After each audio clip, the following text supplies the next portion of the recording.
If you are new to my channel, then subscribe and press the bell icon to get early notifications. How are you? This is your Khanna sir. तो आज एक नई series शुरू करेंगे हम class 11 accountancy. First part है ये, बिल्कुल बेसिक से चलेंगे। मैं ये मानूंगा कि आज आप बिल्कुल अकाउंट्स की आपको बिल्कुल भी नॉलेज है ही नहीं, बिल्कुल फर्स्ट क्लास आपकी अकाउंट्स की। तो चलिए, तो एक एग्जांपल ले लेते हैं। मिस्टर मोहन ने अपना एक बिजनेस स्टार्ट करना है, कोई भी बिजनेस, ठीक है। तो बिजनेस स्टार्ट करने के लिए वो क्या करेगा? घर से कुछ पैसा, अपने पेरेंट से पैसा लेगा, अपने फ्रेंड से। बिजनेस स्टार्ट करने पैसा चाहिए ना, तो अपने पेरेंट से कुछ पैसा लेगा, कुछ अपने फ्रेंड से पैसा लेगा, कुछ उसके पास अपनी पर्सनल सेविंग्स होगी, तो कुछ मनी कलेक्ट करेगा। ठीक है, ये बात समझ में आ गया आपको? तो मिस्टर मोहन को एक बिजनेस स्टार्ट करना है। तो एक एग्जांपल मैंने आपको बता रहा हूं, ये अज्यूम करते हैं दिस इज मिस्टर मोहन। ये कौन है? ये मिस्टर मोहन है।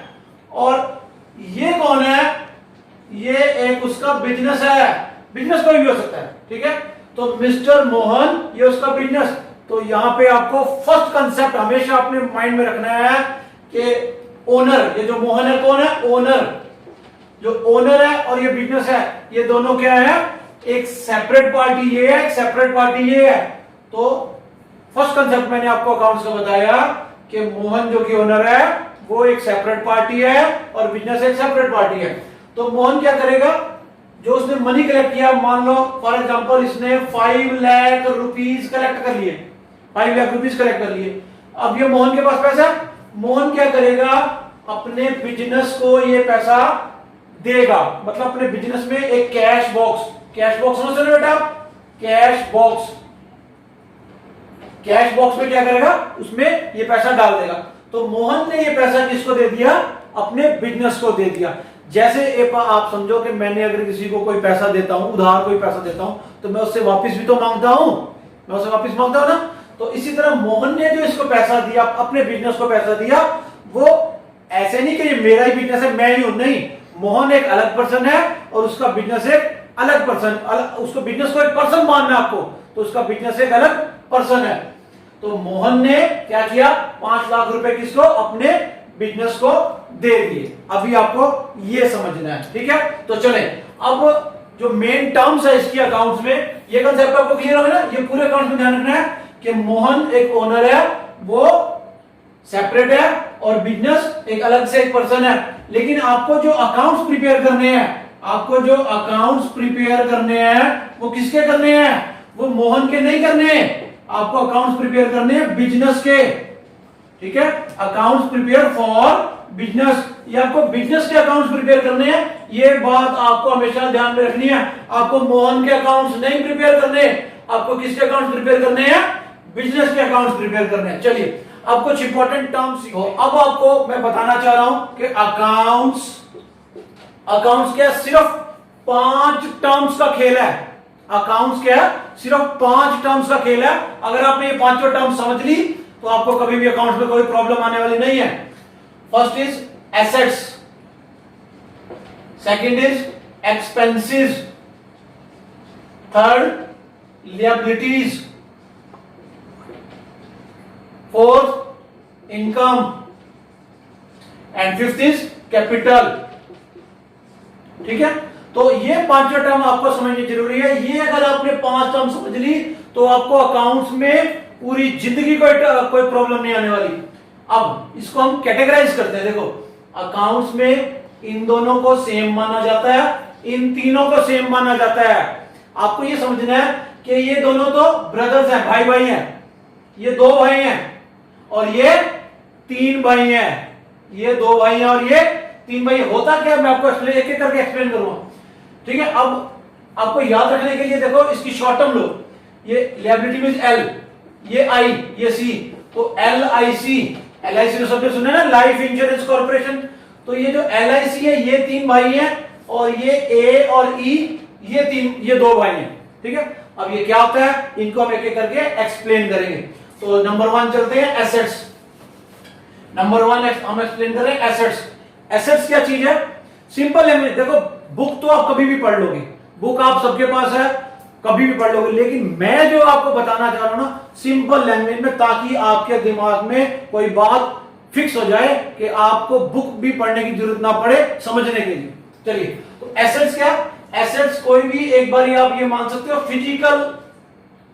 फिजिकल थिंग, कोई भी थिंग मान सकते हो। वैसे एक्चुअल में एसेट्स की जो डेफिनेशन है वो बहुत बड़ी है, बहुत बड़ी है, लेकिन अभी स्टार्टिंग में आपको ये मानना है कि एसेट क्या है? कोई भी फिजिकल थिंग है। जैसे मेरे पास कार है, कोई मेरे पास कंप्यूटर है, ठीक है, मेरा जो मोबाइल फोन है, ठीक है, मेरे पास एक बिल्डिंग है, ठीक है, मेरे पास लैंड है, ठीक है, मेरे पास फर्नीचर है, बेटा ये सभी चीजें क्या है? ये फिजिकल चीजें हैं। तो ये सब क्या है? एसेट्स। तो एसेट्स देखो, एसेट्स के बहुत सारे एग्जांपल होते हैं, बहुत कैटेगरी होती है, लेकिन अभी मैंने बताया ना स्टार्टिंग के लिए आपको ये समझना कि एसेट्स आपके पास कोई भी फिजिकल थिंग है। तो एसेट क्लियर होगी, एसेट्स, ये सारी चीजें मैंने आपको एसेट्स बताया, ठीक है। अब नेक्स्ट हम लेंगे एक्सपेंसेस। अब एसेट्स और एक्सपेंसेस, देखो मैं कोई भी चीज खरीदता हूं, मैंने आज एक कार परचेज करी, तो कार खरीदने जाऊंगा तो मैं उसको पैसा दूंगा, मुझे बदले में वो कार देगा, मुझे फिजिकल चीज मिल गई ना, तो वो मेरी क्या है? एक एसेट है। अब मैं कंप्यूटर खरीदने जाऊंगा, मैं उसको पैसा दूंगा, बदले मुझे फिजिकल चीज मिल गई, वो मेरी एक एसेट है। लेकिन एक्सपेंस को हिंदी में बोलते हैं खर्चा। खर्चा मतलब आप गए, आपने क्या किया? बस में गए, यहां से जहां भी आप रहते हैं वहां से आप दिल्ली गए, तो बस में बैठे आप, उसने आपसे फेयर मांगा, किराया मांगा, आपने उसको 200 रुपए दे दिया, 200 रुपए दिया और आप दिल्ली पहुंच गए। अब वो 200 रुपए में आपको कोई फिजिकल चीज मिली क्या? आपको कोई फिजिकल चीज मिली? नहीं ना, आपको एक फैसिलिटी मिली है, जिससे कि क्या आप वहां पे दिल्ली में पहुंच गए। तो एक्सपेंस क्या? आपने खर्चा किया, बदले में आपको कोई फिजिकल चीज नहीं मिली, तो एक्सपेंसेस है, बदले में आपको कभी भी कोई चीज फिजिकल नहीं मिलेगी। जैसे और एग्जांपल बता रहा हूं एक्सपेंसेस का, रेंट पेड।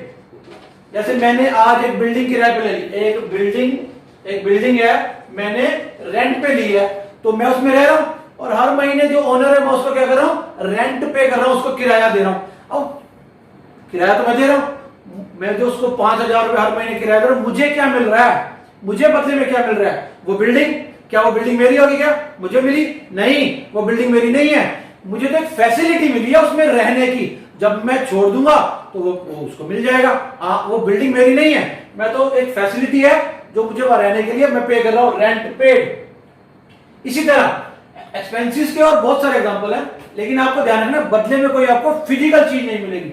जैसे आपके पास मान लो आप किसी ऑफिस में काम कर रहे हैं और आपके ऑफिस में आपने कोई वर्कर को रख लिया, ठीक है, वो वर्कर को आप सैलरी दे रहे हो, तो आप उसको सैलरी पे कर रहे हो ना, तो आपको बदले में क्या मिल रहा है? वो आपके लिए काम कर रहा है, लेकिन आपको बदले में कोई फिजिकल चीज नहीं मिल रही ना, तो सैलरी ये आपका क्या है? एक्सपेंस है।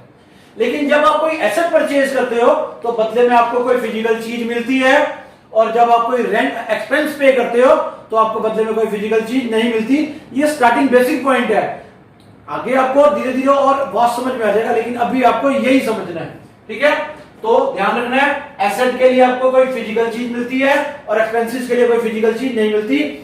दोनों में आप पैसा पे करते हो, कर रहे हो, ठीक है। चलिए, तो आपको ये दोनों टर्म्स अच्छे से क्लियर हो गई, एसेट क्लियर होगी, एक्सपेंसेस क्लियर हो गई। चलिए अब करते हैं लिएबिलिटीज। लिएबिलिटी मींस, इसको हिंदी में अगर हम बोले तो दायित्व बोलते हैं, दायित्व, कर्जा बोल सकते हैं, कर्जा है मेरे ऊपर, बर्डन, हिंदी में डेप्ट बोल सकते हैं, इंग्लिश में डेप्ट बोल सकते हैं। जैसे मैंने किसी से कोई पैसा उधार लिया,